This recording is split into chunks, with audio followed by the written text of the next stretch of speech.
Hey guys, Wade Willis here for my playthrough of Umineko. And guys, wow, it's getting super good now.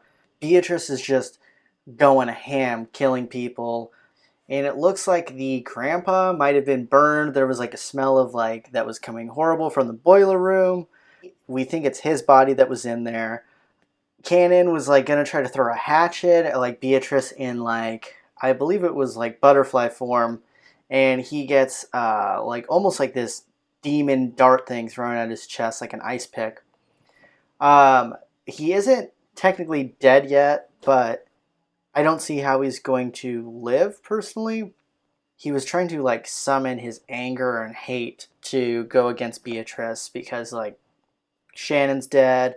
Ava and her husband are dead too. They got killed with a very similar stake-like thing. So I don't know. We'll see what happens from here, but yeah. And Battler has been trying to just go beast mode, but yeah. I mean, almost everyone, over half the people are dead now, so I'm kind of intrigued to see what goes on from here. And don't forget to like the video and subscribe to the channel. Again, I'm going through this. I don't know how long it's going to take me. I've heard that this is over 100 hours, so. I was trying to finish it before Higurashi Go finished, but I kind of doubt I'm going to get to that point because, I mean, that's I'm going to have to do 20 hours a week or something. So, I don't know. We'll see. 私も同感です。このようなお姿でお亡くなりになるとは。おいたわしや。I mean, it is sad. He is kind of psycho, though. でも、この死体、本当にじい様だって保証はあるんすか？こうも黒焦げじゃ、性別さえも想像つかないってのに。バトラ君、足をご覧なさい。And Natsui, with her handkerchief put over her mouth and her eyes averted, pointed and told me to look at the corpse's burnt feet. What? 両足の指が6本あるのがお分かりになりませんか？ What? あ、本当だ。Just as Genji-san had said, there were 6 toes on each foot. Each individual toe looked so normal in its line that I hadn't noticed. 親方様はお生まれの時から両足の指がそれぞれ6本でした。Huh. そして故に親方様は後宮家の再興を託されたのです。 Because of his toes? 後宮家には昔から生まれつき多子症の方が多かったそうです。Okay, well then that doesn't necessarily mean anything. 多分遺伝的なものでしょう。Polydactyly literally means many fingers. Because of a little mistake by God when the person is born, one of their toes or fingers splits into 2 and the number increases. So like how twins are kind of made in a sense. But a big deal isn't usually made of polydactyly in the world at large. That's because it isn't a disease, it's just something people are born with. So when they are still babies, at about the time they turn 1 year old, they can be taken to the hospital and given surgery to make them normal. Even a child with polydactyly can be treated before they become aware, so they might not even remember it themselves. By the way, it seems that there's a possibility for this to occur in 1 out of every 2,000 babies. So even though it's not usually seen, it isn't that rare at all. That isn't rare at all, so that doesn't... Speaking of which, I think Uncle Hideyoshi mentioned something to me a long time ago. Something about how even Toyotomi Hideyoshi, the man who unified Japan at the end of the Sengoku period, had 6 fingers on one hand. According to Aunt Natsui, among many of the Ushiromiya family heads, the ones most praised for their wisdom all had polydactyly. Because of that, when grandfather was born, his relatives were all excited at the thought that he might become another wise leader. And when the leading relatives all died in the Great Kanto earthquake, it was apparently argued that grandfather should be the one to restore the family because of the auspicious sign of his birth. If grandfather hadn't disliked his position as the head so much, the sixth toe probably would have been lucky for him. Come to think of it, I've heard about some country where it's believed that people with polydactyly should be treated as gods and revered. This is beside the point, but it's fairly common in mystery novels for a corpse to be burned to hide its identity. But I guess in grandfather's case, just toasting him wouldn't be enough. And grandfather's body was not simply burnt. It was just like Aunt Ava and Uncle Hideyoshi, and the thing had been stabbed into Cannon-kun's chest. One of those demon ice picks was stuck into his forehead. Okay, that is... 指に当主の指輪がありません。 Yeah, but he gave away the ring. 昨夜の手紙の通りということですか。お父様、さぞやご無念でしょう。Natsui let her head drop and closed her eyes tightly. This room had also become a vital crime scene for us to hand over to the police. It was decided that we would leave grandfather's corpse here and lock the room, sealing it. It isn't clear when grandfather's corpse started burning in the incinerator. Since according to Genshi, the strength of the flames hadn't been that strong, the body might have started burning a long time ago. So that stench could slowly creep out of the furnace and fill the room bit by bit, eventually pouring out and climbing up the staircase. Putting aside whether he was rare or well done, grandfather had been brought out, killed, and burned, even though he had started out locked away in the closed room created by his autolock. There's probably no doubting this. However, according to Genji-san, the boiler room is usually unlocked. The possibility that someone outside our group had snuck in and committed a crime was overwhelmingly high, and there was also a good chance that this person was walking around with something like a master key. After all, the doors and windows throughout the mansion had been checked.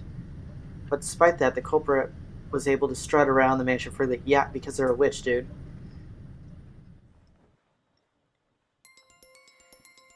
Does this crime confirm that a 19th person exists?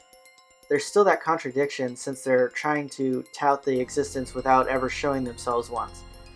Along with Kyrie's chessboard theory, I've been using this contradiction to deny the existence of a 19th person. By spinning the chessboard around once more, the very fact that this crime makes it perfectly obvious that a 19th person exists means that the existence of a 19th person is even less plausible, as long as that 19th person doesn't show themselves in front of us. If the culprit could get grandfather out through the door sealed by the receipt, if they could kill Aunt Ava and Uncle Hideyoshi from the other side of a door sealed by a chain, then could they possibly go as far as also create a fictional 19th person through strange tricks and devices? If we still want to believe that the culprit is among the 18, then the list of suspects has grown very short. The four of us kids, Aunt Natsui, Genji-san, Kumasawa-bachan, and Dr. Nanjo. One of these people has to be the culprit. Wait, we can't be sure of that. Just a second ago, we started doubting whether the corpse here was actually grandfather's, right? Maybe we could think of other bodies in the same way. For example, the first 6 all had their faces horribly smashed. Some of the bodies had kept enough of their faces for us to confirm who they were. But that old bastard, for example, had lost his entire face as though the whole thing had been neatly peeled off. We only figured out which body was which by their clothes and surroundings. Did the culprit prepare a fake body beforehand and alter it to make it look like they died, even though they were actually hiding somewhere after committing the crime? It may sound ridiculous, but it wouldn't be an impossible trick to pull off. It's too early to give into this 19th person. No, this witch.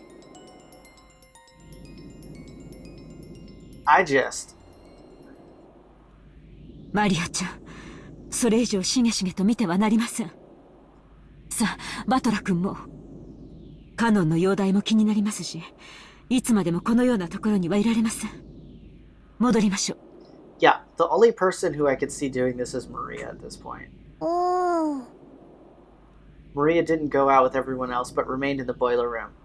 The thing she was staring at so fixedly probably wasn't grandfather's body, but the demon ice pick sticking out of his forehead. It was probably the sort of item that an enthusiast couldn't bear to ignore. I tapped her on the head. おい、マリア。ベアトリーチェの目的は何なんだ？俺たち全員の命か。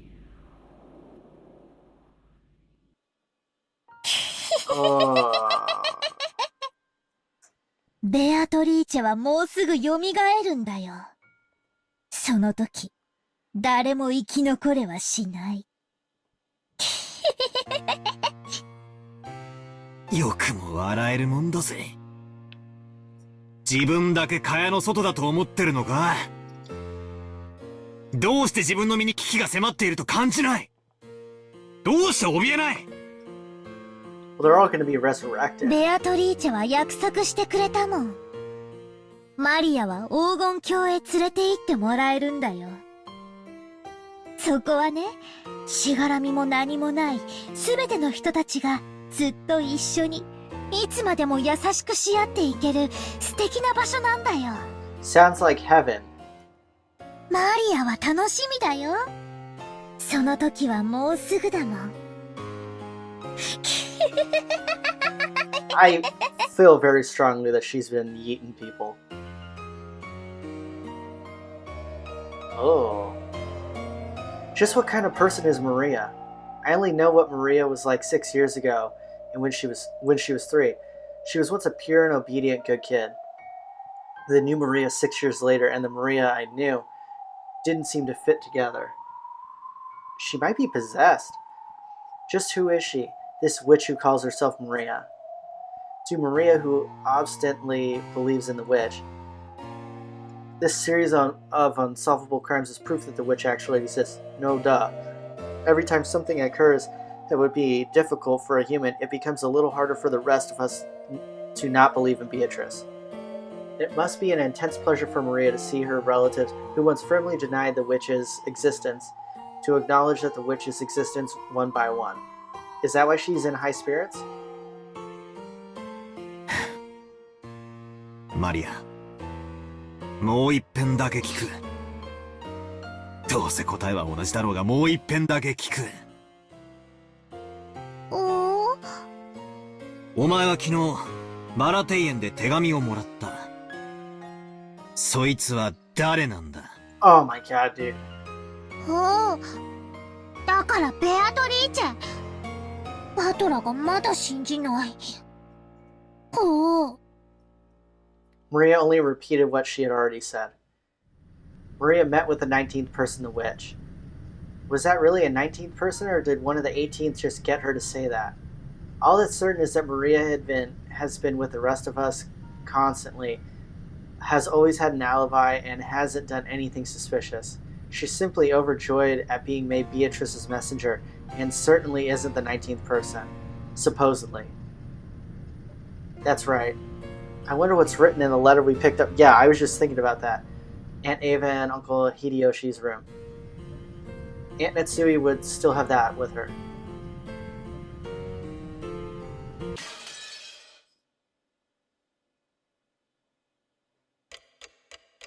This is a big clock.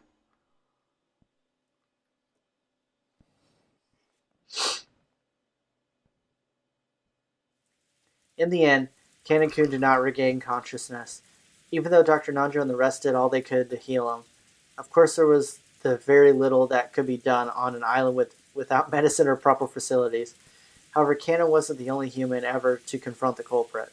If only he could give... Oh, he was the only, sorry. If only he could give us some kind of clue. However, at the time they carried Kanen away, it was already too late.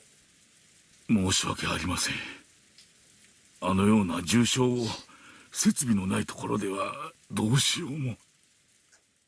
いえ、無理もないことです。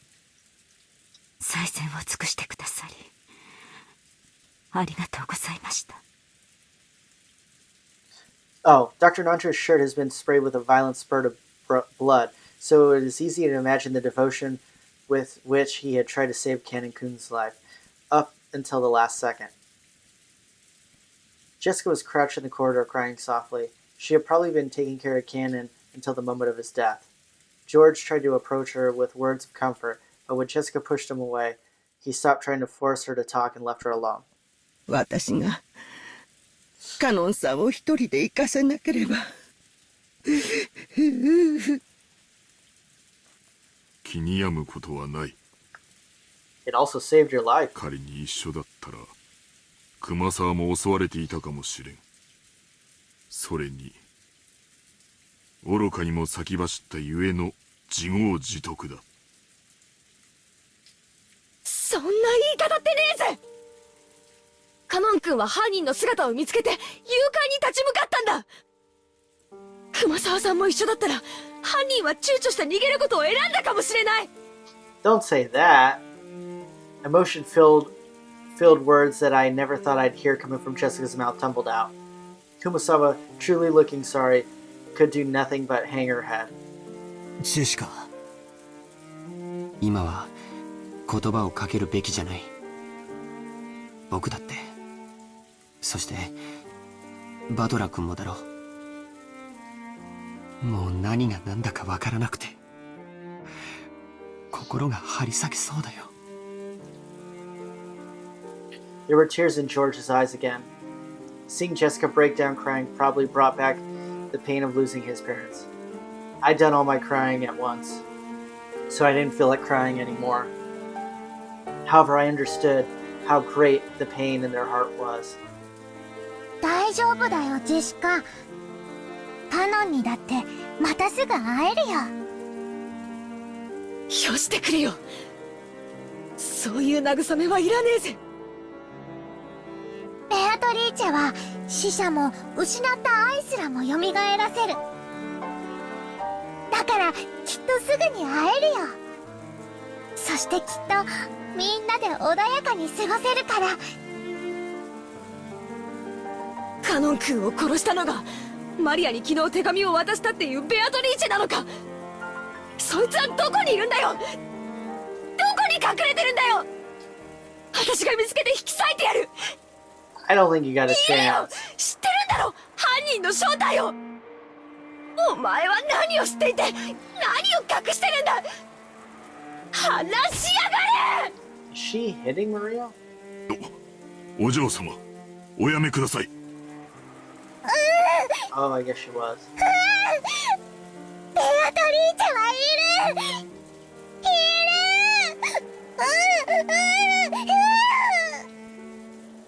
畜生、源氏さん話せよ。マリアが犯人を知ってる。 Yeah, she しかも told you そ who い it つは is. 知ってて隠してるんだ。そして俺たちの内情を伝えて殺しの手引きをしてるに違いないんだぜ。ジェシカ、静かにしなさい。 Actually, that's probably true. Jessica grabbed at Maria. Genji tried to stop her, but Jessica could not be calm. The next thing I heard was the sound of Aunt Natsui slapping Jessica's face. After that, only Jessica's sorrowful, sobbing voice resounded through the hall. マリアちゃん、僕は君が断じて犯人ではないことを知っている。 She's doing something. 君はいつも僕たちと一緒にいたし、犯人なんかと通じている時間はなかった。だから聞かせてほしい。君に昨日手紙を渡したベアトリーチェとは誰なんだい？ Although those words seemed kind, they clearly showed that George still had some remaining doubts about Maria. He didn't actually grab at her. However, he felt exactly the same way Jessica did. 兄貴、同じことは俺もさっき聞いたぜ。返事は同じさ。マリアちゃんの口から聞きたい。ベアトリーチェとは誰なんだい？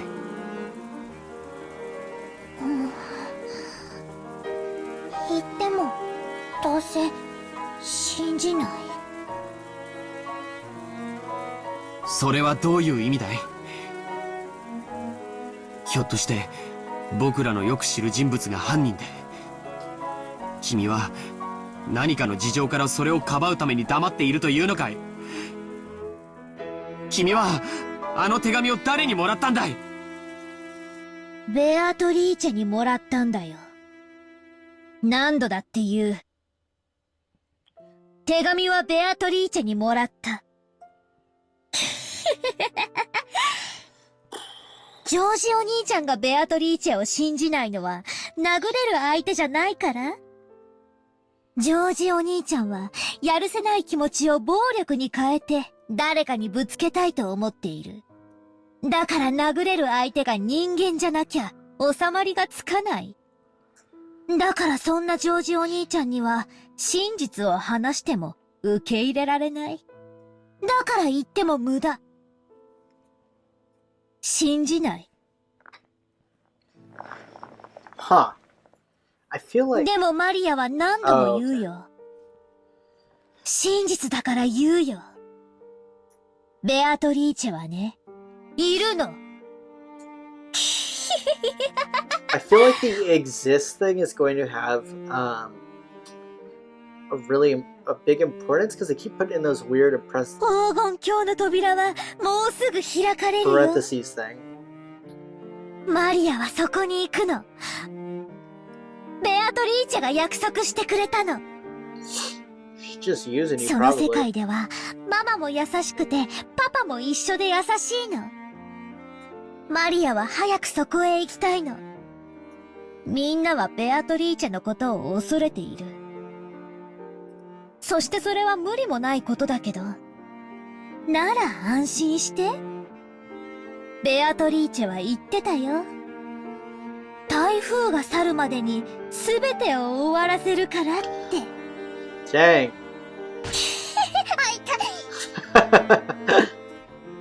饒舌なマリアも嫌いじゃねえが、とりあえずはそのくらいにしとけ。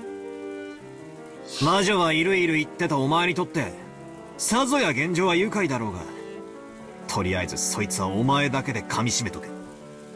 他人にまで押し付けるんじゃねえ。おお。こいつ前から気持ち悪いやつだとは思ってたけど、おかしいぜ。どっかおかしいぜ。 No shit, Sherlock. バトラは思わねえのかよ。ケンジさんは、熊沢さんは、母さんはどうだよ。マリアは犯人の正体を知ってて隠してる。確かに直接手を下してるわけじゃないかもしれない。でも間違いなく犯人の一味だぜ。そうさ、スパイさ。私たちと一緒になんかいさせられないぜ。 Are you gonna put her outside? マリアちゃん、不謹慎な話を慎むべき時もあることを知りなさい。これ以上混乱に油を注ぐような真似が過ぎれば。Aunt Natsui glared at Maria with frightening eyes. Maria was used to Aunt Rosa's loud style of scolding, but she apparently hadn't built up a resistance to Aunt Natsui's quiet sort of scolding. She shrugged and kept her mouth shut. A desolate feeling filled the room. It felt as though things would just get more complicated if anyone spoke. How many people have already died? 6 people in Dad's group. After that, both Aunt Ava and Hideyoshi, Kaneko, grandfather, there were a whole 18 people on this island, supposedly, and 10 of those people have been killed. That's more than half of us. And right now, there's absolutely no proof that the remaining 8 people will be safe. とにかく今は仲違いをしている時ではありません。犯人が神出鬼没に屋敷内を出入りしていることが間違いなくなった今、私たちは明日まで身を守ることだけに専念しなくてはなりません。夏日おばさんに極めて同感だぜ。犯人探しは今夜ゆっくりできるさ。今はどこで籠城するかを考えた方がいい。It ain't gonna do shit, dude. As I said this, I pointed out the clock to everyone. It was already 8 at night. We had been receiving shocks over and over again since the early morning, and our bodies and minds were both completely tired out. There's still a long time until tomorrow. We needed to find some place to barricade ourselves so that we could rest our bodies and even get the smallest amount of relief. 私も同感ですな。私も含め、もうみんな体も心も限界まで打ちのめされています。今からそれを考えた方が賢明でしょうな。そういうこった。敵はマスターキーに準ずるものを持っている公算が高い。シャノンやカノン君、ゴーダさんはマスターキーを持ってましたか？はい。勤務時間中だったなら身につけていたはずです。現場をいじらない方がいいってんでそこまでは調べなかったろうが、誰かの鍵が奪われている可能性は否定できねえな。 Okay. そもそも犯人はバラ庭園倉庫のシャッターを開けるために一度使用人室を訪れている可能性があります。そこでマスターキーをすでに入手していると考えて間違いないでしょう。There were many servants serving the Ushiromiya family. Because of that, there were several master keys. Furthermore, every time one employee started or finished working, the keys were passed between servants. And we had to acknowledge that this had probably gotten a bit sloppy at times in the past. 仮に殺された使用人の誰かのポケットから鍵束を拝借したとして、その鍵でも開けられない安全な場所はあるのか？ Well, 私たちはお仕事の都合上、すべてのお部屋の鍵を預かっております。お屋敷もゲストハウスもすべてです。つまり私たちはどこへ立てこもって鍵をかけようと意味が上等だぜ。鍵なんかいるもんか。来るなら来やがれってんだ。 well, you all are dying tonight. 返り討ちにしてやるぜ。敵は正面から来ないよ。最初の6人はともかく母さんたちやカノン君、そしておじい様の霊を見る限り敵は孤立した人間だけを狙ってる。一部屋に固まっている僕たちのところへ堂々と乗り込んでこられるほどの力はないんだよ。That seems slightly fair. そうだな。 8 people, yeah. 兄貴の言う通りだ。ひょっとするとおばさんのライフル銃が抑止効果として成立してるのかもしれないぜ。なら良いのですが。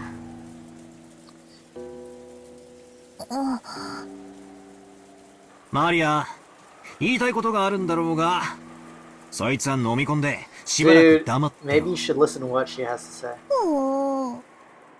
Maria probably wanted to say something about how witches weren't afraid of things like guns. But if she were to say it out loud, the atmosphere around here would start to get pretty edgy. I had noticed and decided to put a stop to it. よろしいでしょうか。一箇所だけ使用人の鍵束でも入れない場所が。それはどこです？はい、親方様の書斎です。私は反対だぜ。じい様の気持ち悪い部屋になんか入りたくない。あの部屋に入れる鍵は何本あるんですか？2本です。1本は常に私が、もう1本は親方様がお持ちでしたが、先ほどボイラー室の遺体からこれを。Genshin-san took the handkerchief out of his pocket and opened it, showing us the burnt and filthy study key. Then he showed it alongside with his own key, which he had lent to 本 Natsue. 来なら警察のために鍵も残すべきだったのですが、親方様より書斎の留守は必ず守るようにと仰せつけられておりましたもので、私が。なるほど。ということは金蔵さんの書斎は唯一の安全地帯というわけですな。 Can you though? そういうことになりますね。あの怪しげな匂いの部屋に一晩も立てこもるなど考えたくもありませんが。I don't want to think about getting killed by a witch, so... あの部屋が一番安全であることを今は認めなければならないようです。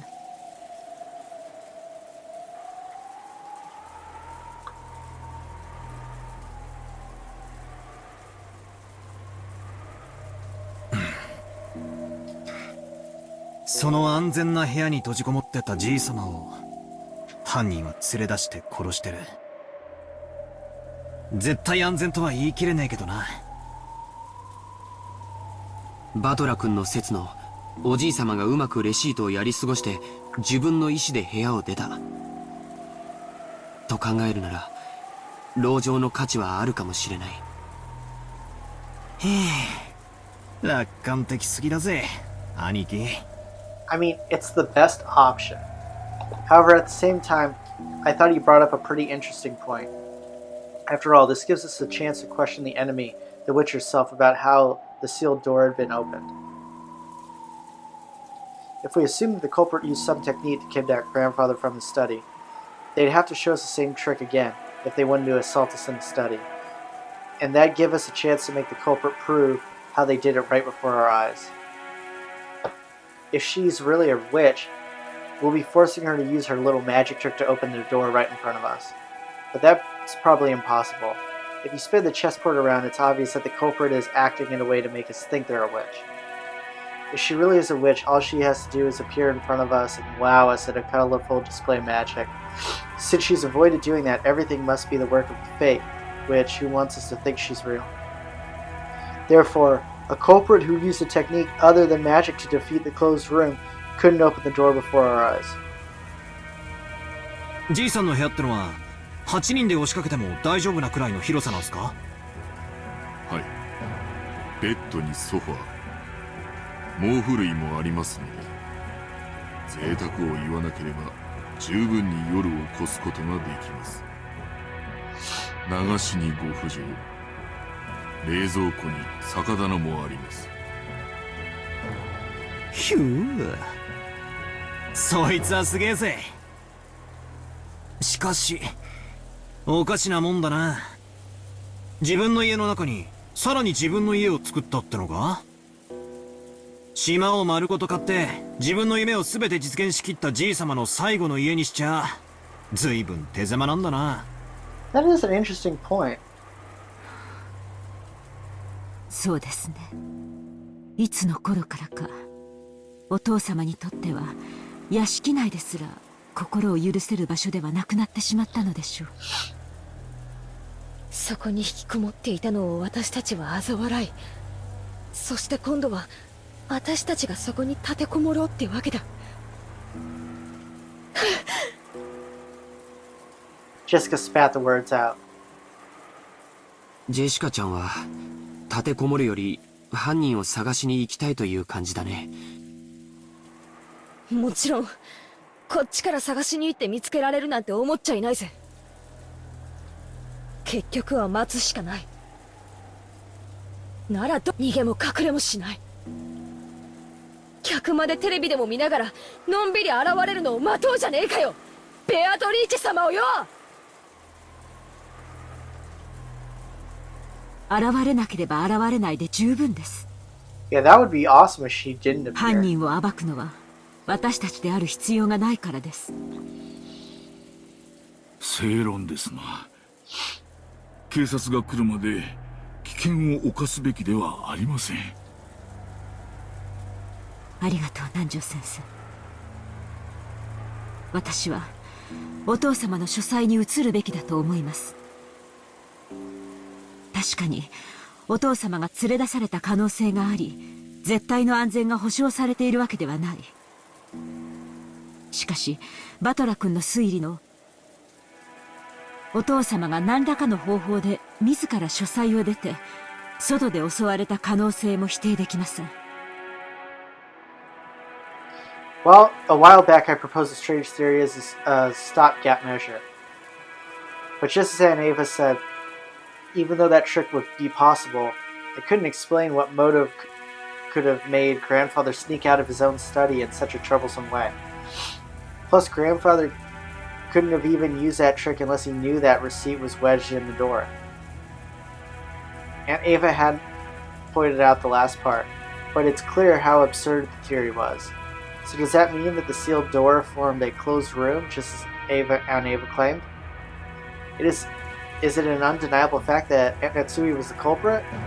If Aunt Ava were here now, she probably would have made that claim openly and blown my strange theory away. But anyway, I had to admit that the room with both a bed and a toilet that all 8 people could be shut up in, and with only 2 keys, which were both gathered here, had to be the safest place in the mansion right now. At the very least, I figured it would be better than just staying shut up in the parlor and hoping nothing would go wrong. A fair point. But wait. Have we only been safe because we've been shut up in the parlor? What if leaving that room and moving to an unexplored location is actually more dangerous? Ah, it's useless. It's useless. It's all useless. My flimsy head is about to break out in a fever. If I keep spinning the chessboard around, right and wrong will keep switching places over and over again, and I won't be able to believe anything.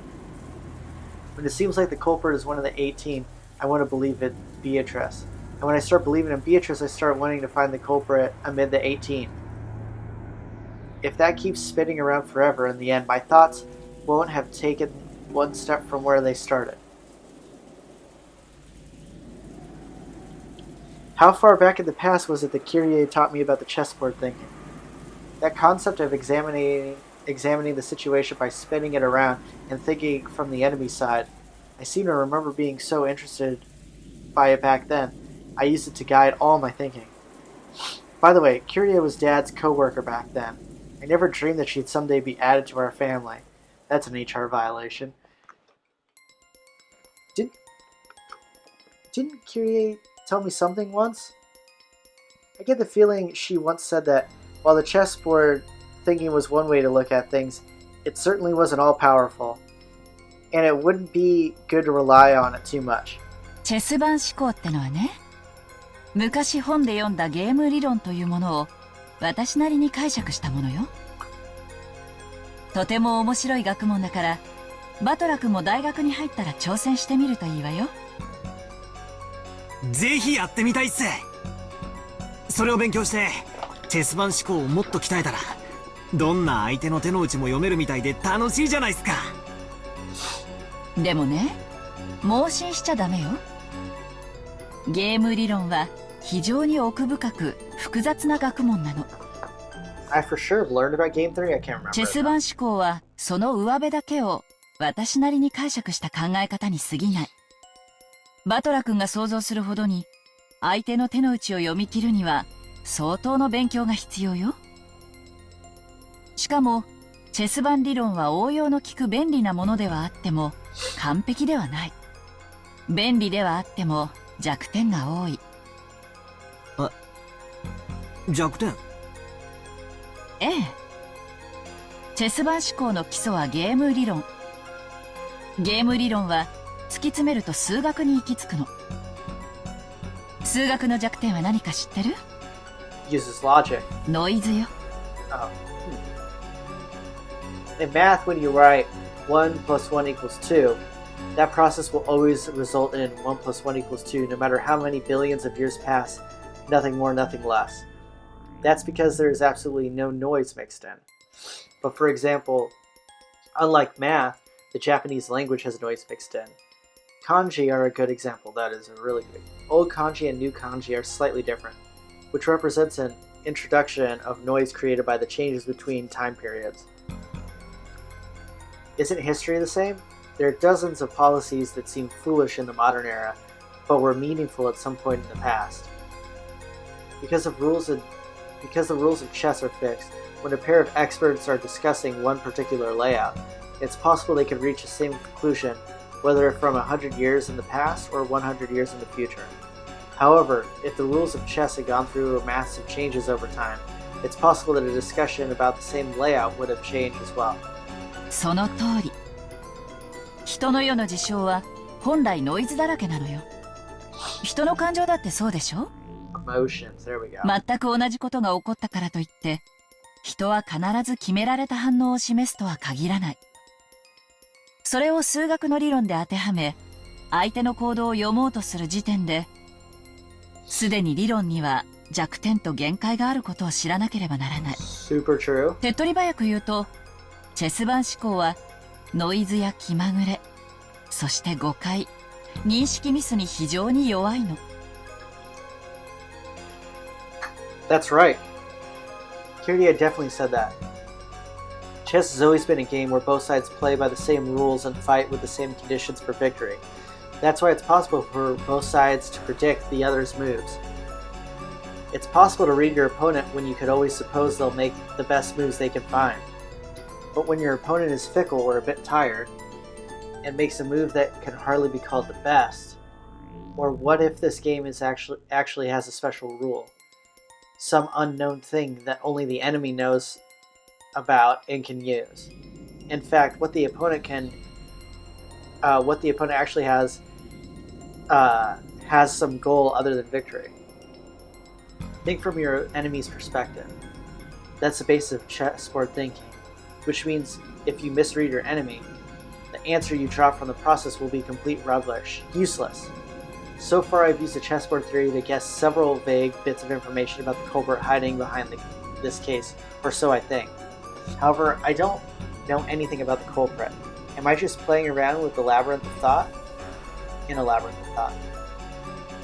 If Kyrie were here at a time like this, she'd probably be able to notice something with her much, much sharper thinking ability. I agree. Until the very last moment, Jessica resisted moving into grandfather's study. But in the end, Aunt Natsui persisted and we decided to move there. Everyone was completely wrapped up and paranoid by now. Kumasawa had prepared dinner at one point during the time we were discovering the deaths of George's parents. Both in the kitchen and the parlor had been left empty. Someone suggested the food might be poisoned while we were gone. Because of that, we were unable to even touch the food that Kumasawa had been taking the trouble to make for us. The manner in which the first 6 were killed was still unknown, but it certainly could have been poison. Certainly would have allowed even a single person to carry out a murder of 6 large adults. Furthermore, this idea made it easy to imagine there being only a single culprit, one who be afraid of Aunt Natsui's rifle. And this was very good for our emotional stability. But the fatigue and hunger were even harsher than we'd imagined. Then Kumasawa made a proposal and we all went together to the kitchen. There we gathered some canned food and other things that'd be hard to poison to take with us. All of Kumasawa's efforts to reward us with just a little dinner on this savage, regrettable day came to nothing. The food piled up on the serving cart looked just a little sad.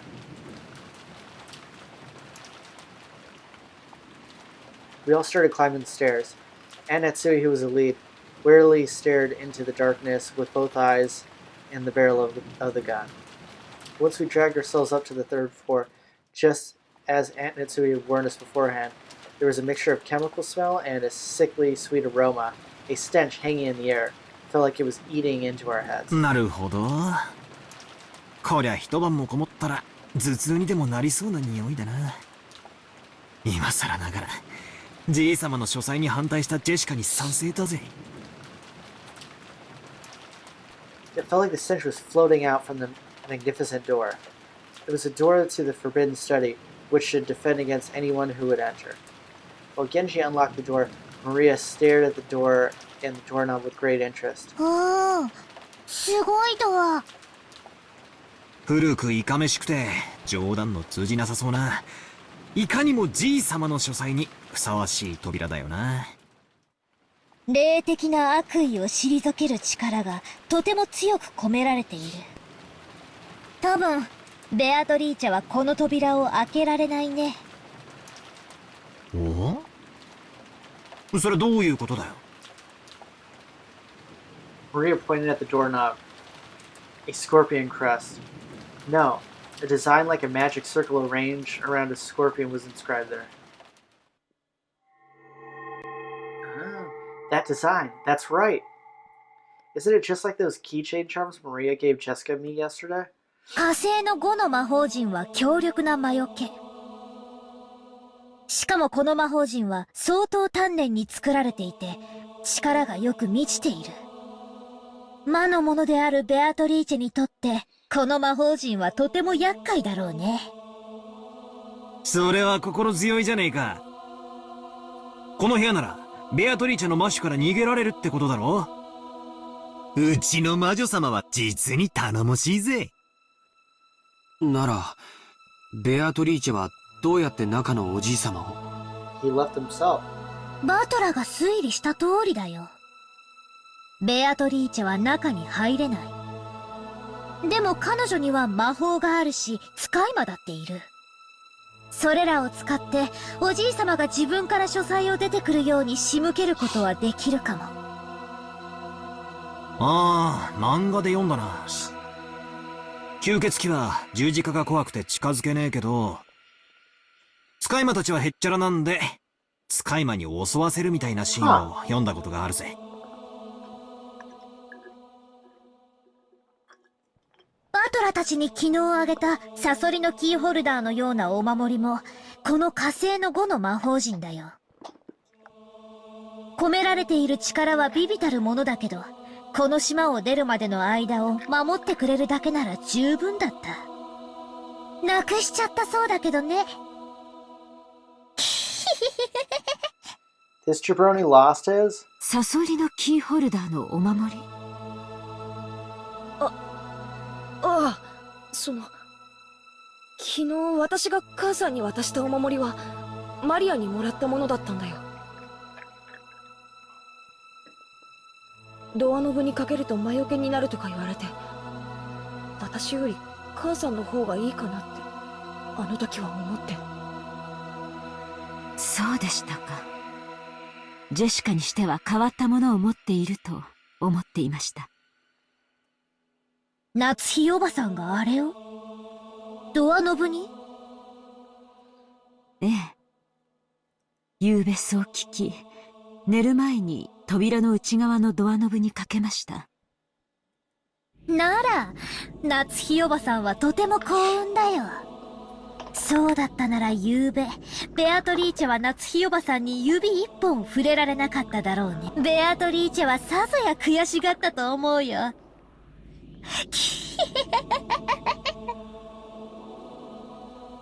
Beatrice annoyed? Couldn't lay one finger? Natsui thought back to that eerie scribble she'd seen that morning, as though someone had been tearing at from the outside of the door with blood-soaked hands and gasped in surprise. Could it be that this was the witch who called herself Beatrice, tried to enter through the door of Natsui's own room? But the magic-repelling charm that had been hanging from the inside. So she couldn't break through the door? So she was annoyed? So she scratched at it? よせよ、そういう話。魔女なんかいないぜ。いるのは犯人。Yeah, the culprit is a witch, それも私たちと同じ人間だ。それを確かめる必要があるってなら、八つ先にして血が赤いかも確認してやろうじゃねえか。くそ。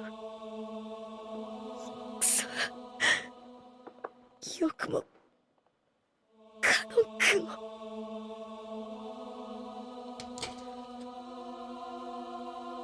Genji unlocked the door. 8 people enter Kinso's study. 7 are gonna die. Grandfather's study. I had heard rumors about it beforehand, so I wasn't shocked. He had done nothing more than fortify it thoroughly with his occult of hobbies. If Grandfather's hobby had been chasing after pop idols, these walls would have been buried beneath idol posters. Even if I didn't understand it, I did realize that this room was a bundle of all his pastimes. Even so, I couldn't help but remain dumbfounded by the smell of the creepy medicine and sweet stench that seemed to melt my head.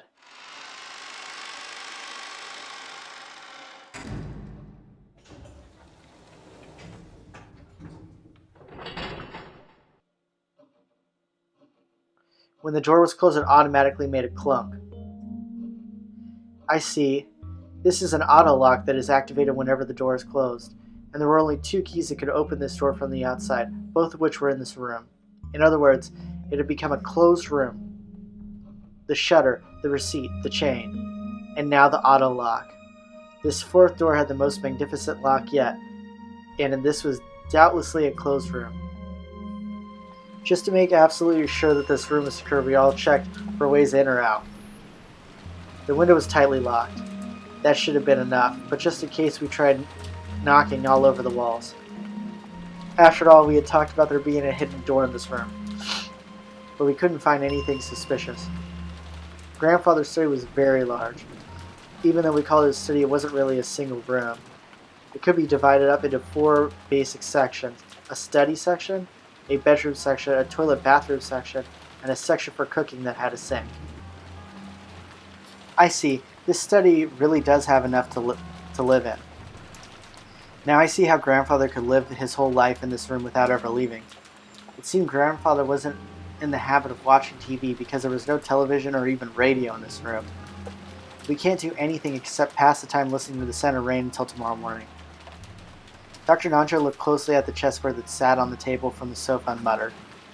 It was apparently a partly finished chess match he'd been playing with grandfather until yesterday. The black had white pretty well cornered, and it looked like checkmate would be reached within a few moves. This was the last part of the endgame. Even though checkmate had almost been reached, the endgame had been rushed, and in the end, it was never completed. 金蔵さん、やはりこの勝負は決着がつきませんでしたな。南條先生。わしは長く金蔵さんの友人だったが、金蔵さんのことを知っているのは半分だけでしかなかった。金蔵さんにはいつも聡明な金蔵さんと何かの狂気にとらわれた金蔵さんの2人が同居していたように思う。That is a good way to わし describe は it. 金蔵さんのことを何も理解してはおらんかった。特にベアトリーチェ様のことになると人が変わったようでしたっけね。That sex must have been bomb. In the direction of Kumasawa-san's upward gaze, a portrait of Beatrice could be seen. It wasn't massive like the one hanging in the entrance hall, but small, made for this room. Grandfather probably spent every day in this room and so much of his time talking to the witch in that portrait. Who was Beatrice to grandfather in the first place? Right now you couldn't just explain it away by saying a story made by the parents to frighten children away from wandering into the forest. While eating the canned food we'd brought from the kitchen, we talked together about who Beatrice was. Whether the culprit was Beatrice herself or someone pretending to be her. Whether they were a witch or human, that was beside the point. The woman in the portrait was strongly related to the roots and background of this case. You couldn't talk about this case without talking about her. そうだ。母さん、エヴァおばさんたちの部屋 Oh で gosh, yeah, how 犯 have 人 they の手紙 not を read 拾っ this たんで yet? しょ。ええ、まだ開けていませんでしたね。 Come on, yo. 開けてみましょう。 I could have left if it has like anthrax and it kills them all by opening the letter. Oh my gosh. Anatsui took out that western envelope. Genji-san pulled a paper knife out of the drawer in the study desk and handed it to her. While watching her open it, George grimaced slightly. After all, it was a letter left at the site where his parents had been murdered. There was a good chance its contents would say something unbearable to Aniki. Aunt Natsui also seemed to realize that, so she glanced over the contents first without reading it aloud. We were all a little bit frightened she might grimace after reading something somewhat shocking, but she frowned unhappily. 内容は何と。不愉快な一文があります。私たちを挑発するつもりなのでしょう。Anatsui, after deciding that the contents could be shown to the children, set it openly on the table. Everyone stared at it at the same time. 我が名をたたえよ。なんだよこれ。うっせえぜ。ベアトリーチェの勝ち名乗りみたいなものだろうね。くそ。大方また怪しげな魔法陣でも出てくるのを期待してたんだろ。魔法陣ではなかったけどね。想像は裏切られなかったよ。I have a feeling Maria's gonna kill all of them in this room. どういう意味でしょう。自分の存在を誇示したいのでしょうか。そう考えるのが妥当でしょう。この手紙で初めて私たちは昨夜の手紙の主が犯人であると理解できる。ここに書かれている内容よりも昨夜と同じ封筒でというところに意味があるものと思います。封筒も風浪も間違いなく親方様が使われていたものです。おお、もう私には何が何だか分かりませんよ。こんなことは後宮のお家にお仕えして以来初めてのことです。昨日の手紙の言う通りなら、ベアトリーチは自称じい様の最古の腹心だ。じい様も常々そう口にしてたんですよね。I spoke to Genji and Kumasawa, who nodded together. ってことは、じい様の次に詳しいのは源氏さんと熊沢さんってことになる。話してくれないっすか？私は長いことわざと耳にしなかった話です。ですがこの後に及んではそうも言っていられません。源氏、知っている限りを話しなさい。Alright, I'm excited for this. It was the best of times, it was the worst of times. Genji-san didn't answer. Did he remain silent despite his knowledge, or did he not know anything at all? Still, I had a good guess. The ghost story of the witch Beatrice had long been defied among the servants. He had probably been very close to grandfather and his occult hobbies, so there was a good chance that he'd been indoctrinated with even weirder things and had increasingly come to defy the witch. As grandfather's most trusted servant, who had sworn loyalty to him, he might be the most influenced by the illusion of the witch that grandfather had created. So there was only one reason for Genji to remain silent. He could speak, but it would definitely cause a backlash, so it would be better if he kept his mouth shut. And it wasn't like we believe him anyway. Something along those lines. A short while ago, Maria had been more than willing to speak bluntly and under restraint, and that had earned her a scuffle with Jessica. It was natural for Genji to keep his silence. お父様の愛人ですか？ Concubine? His concubine. That could be possible.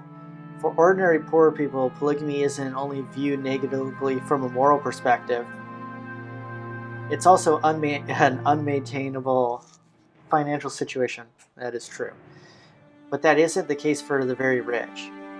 It's possible for them to have another lover in addition to their real wife. We can't deny the possibility that grandfather had another woman in his life besides grandmother. かもな。ばあ様は生きてた頃、よく疑ってたらしいぜ。浮気相手がいるってな。俺はてっきりそれはじい様の想像の中の魔女のことを指してるんだとばかり思ってたんだが。そりゃなんとも面白い話になってきたぜ。How else would he be obsessed 源氏さんは with 俺 her? に I 言っ mean, た I よ guess な。 he'd get money. ベアトリーチェはこの屋敷ができる以前からじい様に仕えてたって。お屋敷が竣工したのは昭和27年と聞いています。1952, okay. ってことは、ベアトリーチェという人は30年以上も昔からおじい様と連れ添っていたということになるね。その30年前の愛人、もしくはその縁者や隠し子が何かの恨みがあって何らかの復讐を企んだ。Huh. I didn't even... なるほど。洋館ミステリーっぽいありがちなストーリーになってきたじゃね It え is か。kind of like Clue. 汚らわしい話ですが、一番納得できる筋書きです。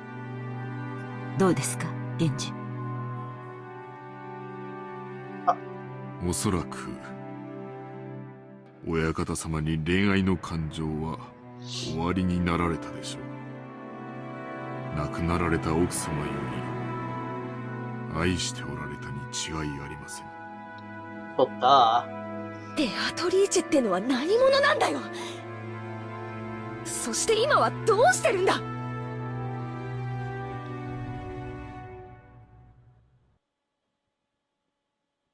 お屋敷ができるより前にお亡くなりになったと聞いています。すでに死んでいる？What? はい。親方様は大層深く悲しまれ、ベアトリーチェ様を蘇らせる方法として、黒魔術に親方様はベアトリーチェ様を心の底から愛しておられたのです。このような狂気に駆り立てるほどに。As Genji-san said this, he spread his arms as though asking us to look at this room filled with signs of grandfather's madness.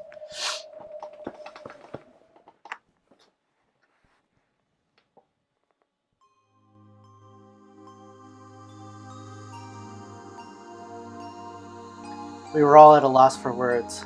Normally black magic seemed like it'd just be creepy, and it's really hard to imagine that someone actually be enraptured by it. Since Kinzo was just an eccentric who had restored the Ushiromiya family amidst his madness, nobody had tried to understand him. The only thing on grandfather's mind had been the loss of a beloved woman, and his inescapable sorrow. Earlier this room had seemed creepy, but in an instant it had changed into something we could understand completely. The creepy books, the magic circles, the medicine, all of it.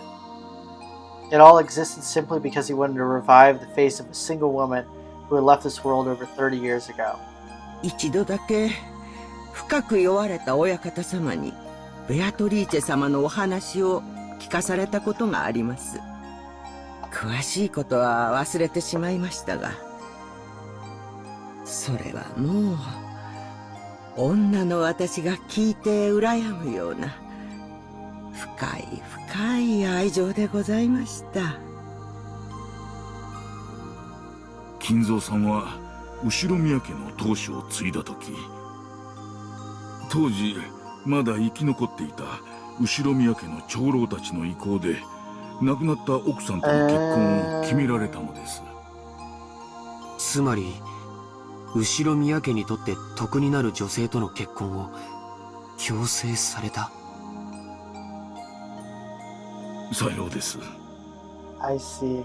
金蔵さんはお家復興のためだけに当主に据えられ、全ての重責を背負わされたのです。そんな金蔵さんがどこでどういう経緯でベアトリーチェと知り合ったのかは分かりかねます。それ以上語るのは無粋だな。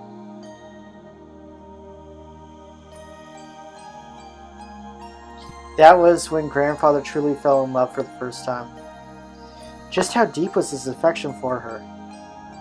That was easy to see just by looking around us. This room was covered with piles upon piles of things having to do with black magic.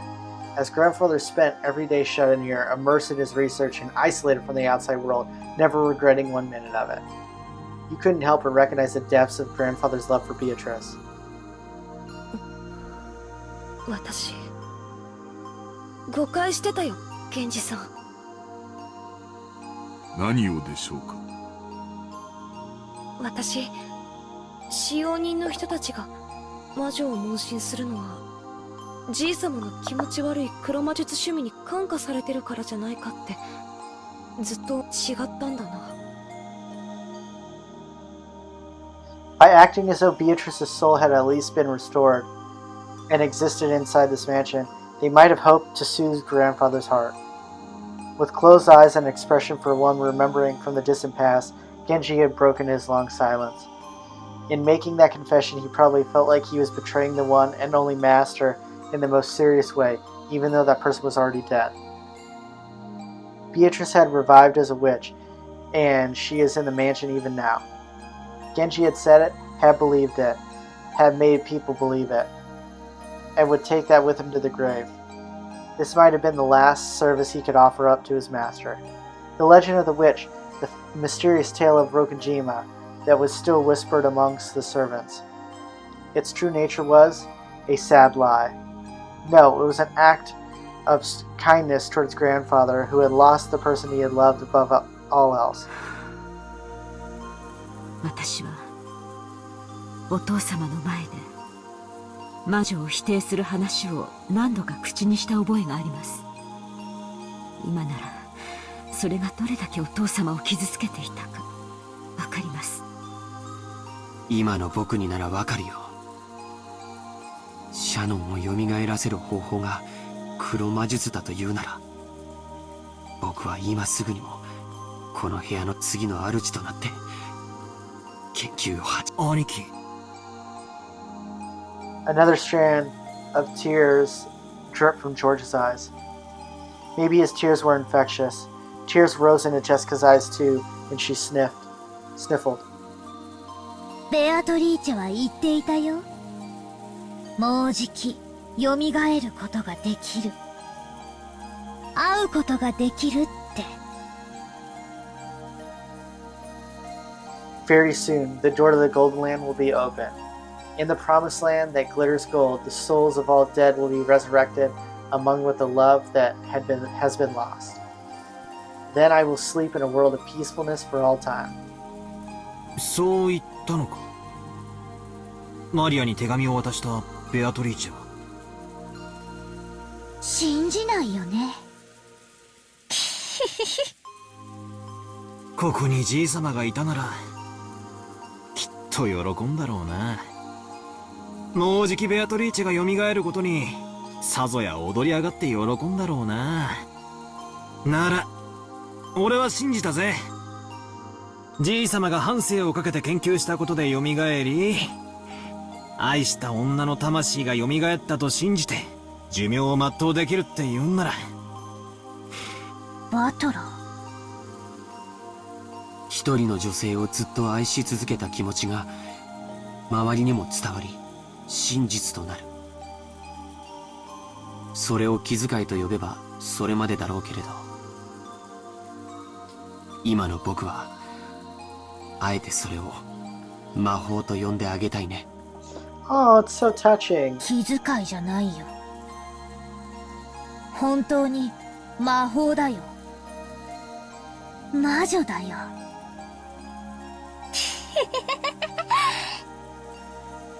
やっぱり誰にもベアトリーチェの姿は見えないんだね。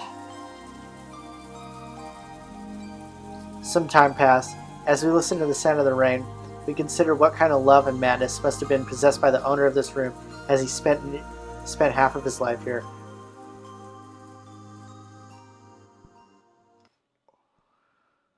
女の私から聞けば、お父様の純愛の気持ちも少しは理解したいところですが、それではお母様の立つ瀬がありません。同感だぜ。浮気は浮気。綺麗事にされちゃかなわねえよな。それもそうだな。ばあ様が気の毒になっちまうぜ。それでベアトリーチェとおじい様の間に子供がいたなんて話はある？ The keyword Beatrice had been hidden in every corner of this case, so it is natural to suspect some relative of hers. いえ、そのような話は聞いたことがありません。仮にいたとしたら最愛の人の忘れがたみとしてきっと全ての愛情を注ぎ込んだだろうね。それがなく黒魔術に没頭していったなら子供はいなかったと考えるべきなのかな。 I wonder if she can even have kids. そういえばこんな噂を聞いたことがあるぜ。知ってるだろ？じいさまが福音の家っていう孤児院に莫大な援助をしてるって話。Uh-oh. よしなさい。それはお父様を冒涜する中傷に過ぎません。Funny thing is, my grandfather did this and actually had kids on the side. He supported an orphanage. Oh my gosh. 教えてくれよ、夏日おばさん。隠し事はなしなのはおばさんもだと思うっすよ。くだらない話です。お父様はその施設に莫大な援助をし、社会勉強の一環として当家の使用人雇用枠を開放していました。それをお父様に汚らわしい趣味があると吹聴する愚か者がいたというだけの話です。一時期それが黒魔術の生贄にするためだみたいな噂になってさ。 Oh god. 実際いつもこの部屋で怪しげな実験や儀式を繰り返してたわけで、私も半分は信じてたところがあったぜ。その福音の家出身の使用人ってのは何人かいますが、親族会議中のシフトではシャノンとカノンの2人でした。To resurrect Beatrice, he thought he brought in servants from an orphanage as human sacrifices. 確かにじいさまが使用人として選ぶのはいつもシャノンやカノン君くらいの若い子ばかり。私だってじいさまには妙な趣味があるに違いないって信じてたぜ。ジェシカ、言葉を慎みなさい。While Natsuki scolded her, the atmosphere instantly went sour and everyone fell quiet. However, something was tugging at the back of my mind. Sacrifices, sacrifices. Human sacrifices brought over from an orphanage. What is it? Freaky words like sacrifices don't pop up often. And yet, I've seen and heard that word recently. Some part of my memory is tugging at me. Hey Beatrice, what do you know? I had arrived in front of the portrait of Beatrice. It wasn't as massive as the one in the entrance hall, but that portrait, which had been drawn by some famous painter, was just as intimidating in the smaller size. Below it, just like the entrance hall, was the epitaph that supposedly hinted at the location of the hidden gold.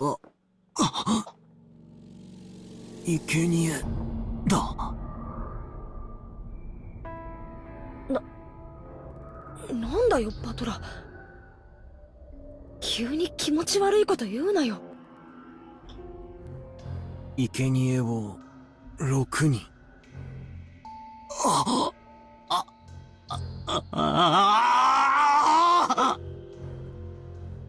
Both of my eyes were as wide as plates.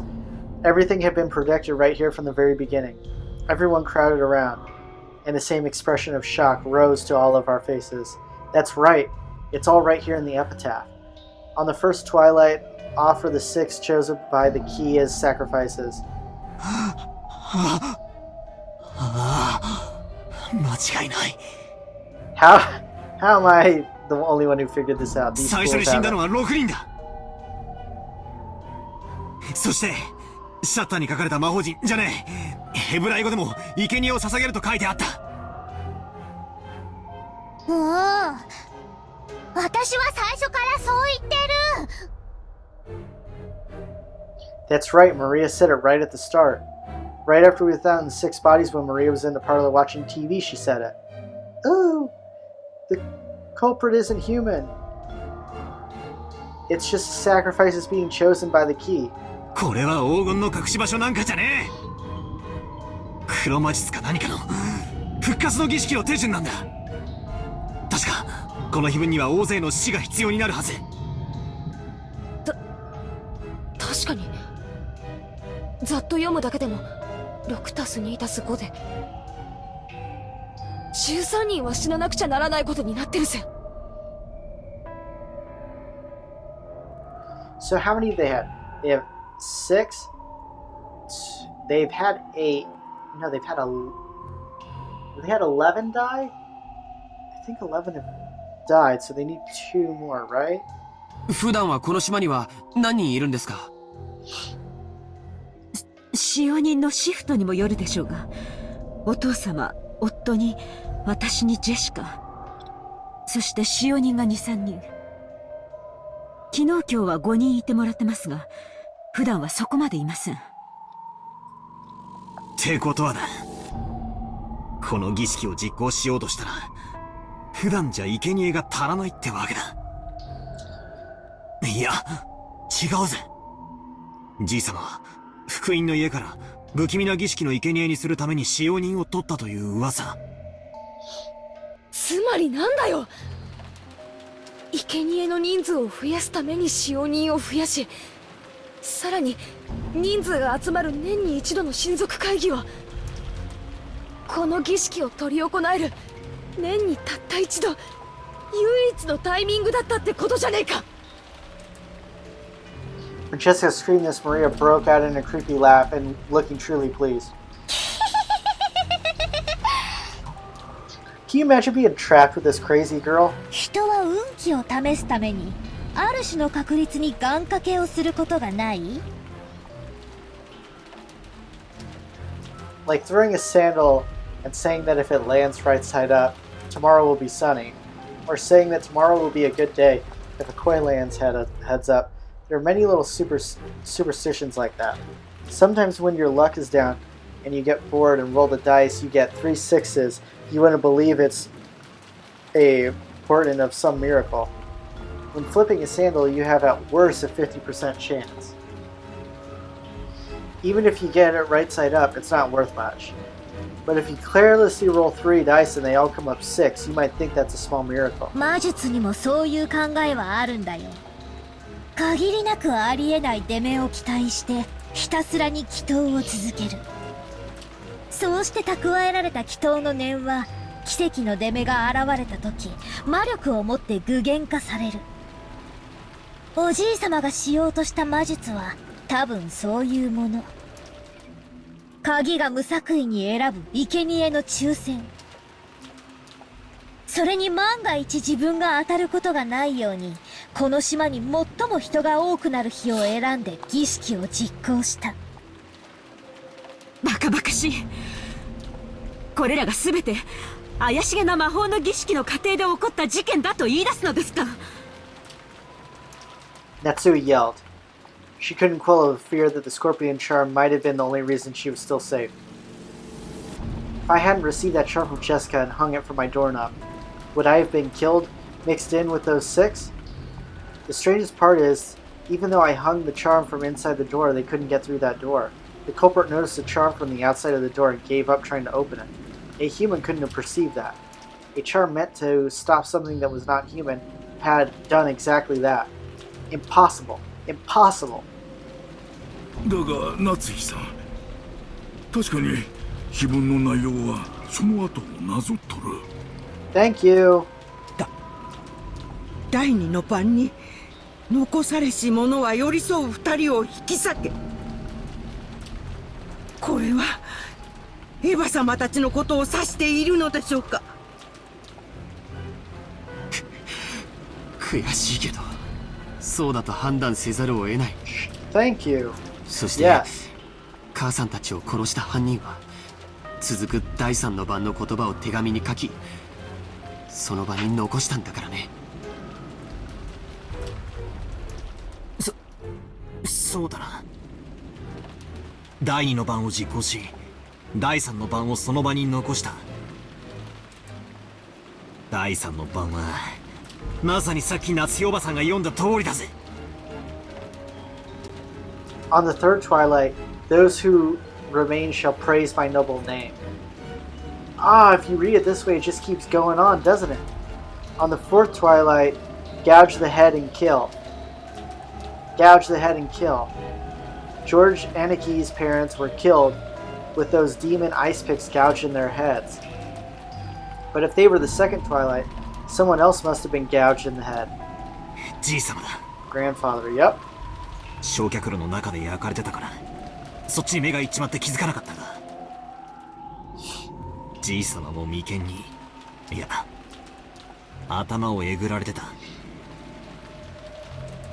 じいさまが第4の晩の犠牲者。じゃあカノン君は第5の晩に胸をえぐりて殺せ。カノン君については犯人との突発的な遭遇による犯行だと思ってたけど違う。誰か一人をおびき出し胸を貫くことを初めから狙っていたんだ。もし犯人がこれをなぞっているとしたならまだ3人が死ななければならないというのですか？ Okay, I guess 3 people had to die. My bad. I miscounted. On the 6th twilight, gouge the stomach and kill. On the 7th twilight, gouge the knee and kill. On the 8th twilight, gouge the leg and kill. 確かにそう読み取れますけど。Oh my gosh. いや、そいつはどうかな。あと3人が死ねば第9の番になる。見てみろよ。 On the ninth twilight, the witch shall revive, and none shall be left alive. 私たちはベアトリーチェにみんな殺される。わけがわかんねえ。結局何人いようが最後には全員死ぬってことじゃねえか。じいさまは何が目的だったんだ。この儀式じゃじいさま自身何をどうしたって生き残れねえじゃないか。誰も生き残れなくていいんだよ。第10の晩には黄金鏡にたどり着く。On the 10th twilight, the journey ends. You shall attain the power of the Golden Land's treasures, once and for the last time. The witch shall praise the wise and bestow forth treasures. おじいさまは死を恐れてなんかいなかったんだよ。ほら、4つの宝の2番と3番を見てごらんよ。一つは全ての死者の魂を蘇らせ、一つは失った愛すらも蘇らせる。つまりおじいさまは自分がこの儀式の途中で死んでしまってもやがては復活できると信じてた。バカバカしいぜ。妄言だぜ。死んだらそれまでだろ。 Not in this case. 死者は生き返らない。人類が何千年もかけて追い求め、結局は未だに成し遂げられない奇跡だぜ。つまりこういうことだろ。死後の世界で再会できて蘇ることができるとか、そういう類だろ。Okay, guys, I'm gonna stop there. Looks like I feel like we're probably getting towards like the very end of this chapter because I think everyone's dying pretty soon. We don't have that much left. How many people we got? 2, 4, 6, 8. 8 people. I believe. Unless I don't know how to count, which could be true. But 2, 4, 6, 8. Yeah, so there's 8. Yeah, I'm really enjoying this. But yeah, it looks like there's gonna have to be people are gonna get revived, and I think we may get like a vicious cycle, kind of like Higurashi and stuff coming up here. So yeah, excited to see where we go from here and what more we learn, because I know that there's going to be more witches other than Beatrice in this, so I'm excited to kind of keep going. But yeah, guys, thanks for watching.